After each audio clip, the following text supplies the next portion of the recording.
दहशतवादाचा खात्मा करणं ऑपरेशन सिंदूरचं लक्ष्य. 7 मे रोजी भारतानं 9 दहशतवादी तळ नष्ट केली. यात पाकिस्तानमधील 100हून अधिक दहशतवादी मारले. भारतीय लष्कराची माहिती. पहलगाम दहशतवादी हल्ल्याचा बदला घेतला. बहावलपूर आणि मुरीदके आमच्या निशाण्यावर होते.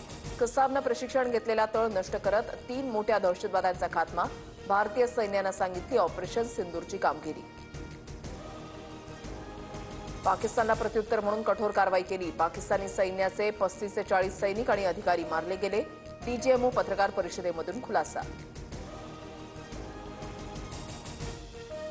पाकिस्ताननं पुन्हा शस्त्रसंधीचं उल्लंघन केल्यास ताकदीनं उत्तर देण्याचे आदेश.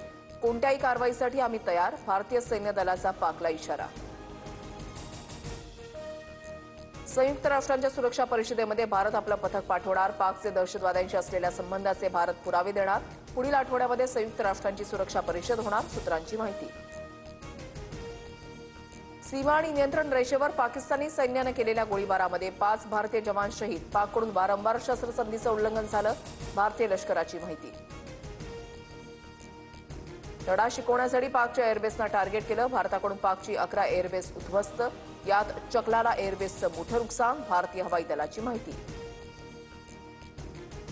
पाकिस्तानच्या कराची बंदरावर हल्ला करण्यास सज्ज होतो. दहशतवादी हल्ल्यानंतरच अरबी समुद्रामध्ये शस्त्रास्त्र आणि युद्धनौका तैनात करत कोणत्याही कारवाईसाठी तयारी होती. भारतीय नौदलाचा मोठा खुलासा.